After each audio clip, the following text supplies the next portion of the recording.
Welcome to a sunny Wales and the Canyon Grizl CF SL8, a carbon fibre gravel bike with a RockShox suspension fork for less than £3,000.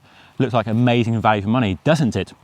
And in a twist to my usual bike review format here on Just Ride Bikes, I'm going to ride this bike at the Grinduro gravel event here in Wales. It's a very popular gravel event with locations around the world, and came to Wales for the first time last year, and I rode that, and you can see that video down below. And I'm back again, but with a very different bike, and I think this bike will be perfect for the course. Canyon is one of the few companies that offers a wide range of bikes with a choice of a rigid carbon fork or the RockShox Rudy we have here at a wide range of price points. And the difference in price is only a few £100s. So it's definitely the most economical way to buy this suspension fork on a bike like this here. So the bike looks good, time to find out how it rides. So I'll get changed, stick my number on the handlebars, and we'll hit the trails.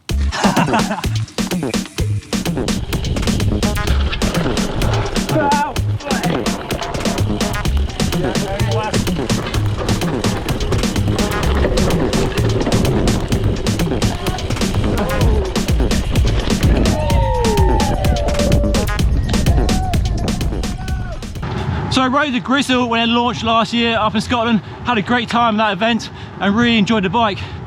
They had the Grail for a few years with the hover handlebar, a very fast gravel race bike, but the Grizl is a better gravel bike. Regular handlebar, nice short stem, nice geometry, works on the road, off-road, space for wide tyres, lots of accessory mounts for bags and bottles. Just what you want from a gravel bike really. You can race this bike, but if you're racing, the Grail might be a better choice, faster, but I think for most people this is a bike to choose. And a choice of a rigid carbon fork or a suspension fork. Go on David, go on, attack, go on. This is the craziest start to a race I've ever seen, look at this.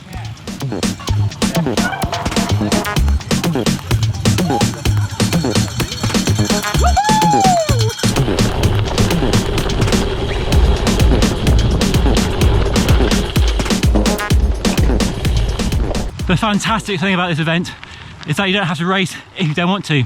And if you do, all the racing confined to several time stages of about 3 to 5 kilometers in length, either climbing, descending, on fire road, or on single track in the woods. So if you do want to race and go to the top step of the podium, you can do. Or like me today, just take it easy, not kill yourself on the time stages, and just ride it and enjoy the views. And the weather, very, very damp today. Very different to last year's hot weather. Somebody seriously needs to invent windscreen wipers for your glasses. I can't see a bleeding thing at all.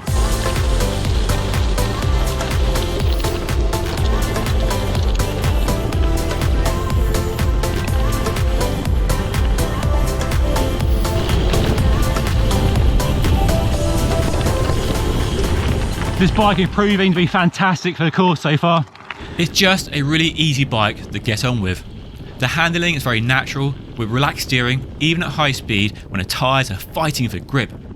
The frame has plenty of stiffness for motoring up the climbs, while the one-by gearing makes life easier when going tough and gritty. With the added bonus, the left shifter is free to operate the dropper seat post. Now, I'm normally on the fence about dropper seat posts, but here in Wales, with its steep, loose and fast downhills, I'm definitely making full use of it and well off the fence. With the saddle down low, you can easily get your foot down in tight corners and negotiate steep drops with more confidence. I also love the short stem and wide, slightly flared handlebar for extra control, while the fat bar tape is grippy and cushy as well. The frame has space for up to a 50mm wide tyre, but the 45mm tyres are a good choice. The Schwalbe G1 Bite is generally a good tyre, great on the road and fast, dry gravel, but for the conditions and the way I was pushing the bike, they're definitely the limiting factor.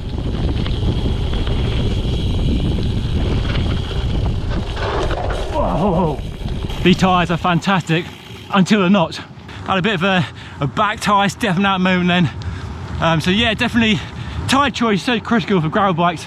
And it's all down to the terrain you're riding on, the conditions of the trails, and how fast you want to go or how far you are prepared to push your bikes. How many bike races do you know where you can stop for lunch, have a nice bit of food, a drink, coffee, and then carry on in the afternoon. Not many, but that's where Grinduro is fantastic. They really encourage the kind of sociable side of bike racing. What is the right bike for Grinduro? Well, looking around me, there is no right bike. Full suspension mountain bike, Salsa Warbird gravel bike, Ribble with slick tyres over there, another mountain bike hardtail, gravel bike there, white gravel bike, classic Genesis quad a fur, fat tyre mountain bike there, Luffy loud fork there, that's what I take. All sorts. I think we found the boldest bike at Grinduro. Check it out.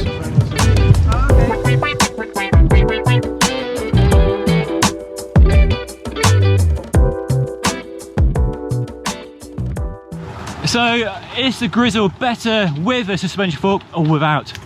Well, for riding this course today, definitely better with a suspension fork. Just a bit of extra comfort when you're rolling along, and then extra capacity when you're hooning down a fast rocky descent, and you can keep up with mountain bikes in places. Definitely encourage you to ride with more spirit than you might do if you're being bucked around. So I'm definitely sold. I think I'll go for a longer travel version. It's 30mm. They do a 40. You might as well have the extra travel rather than the lower stack height of a shorter fork. I'm not sure there's much difference in the axle to crown length of the two forks either. I'll check and flash up on screen.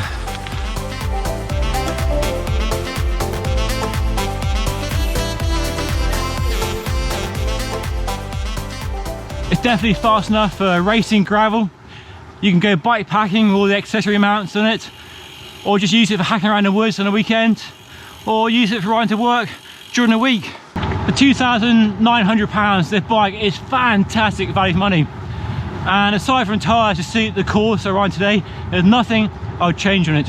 A carbon frame, suspension fork, dropper seat post, and that GRX 1x group set. You can't fault it at all. Oh my gosh.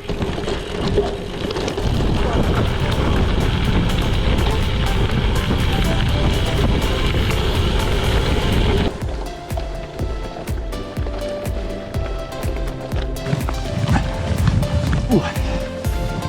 Surprisingly grippy rock that is.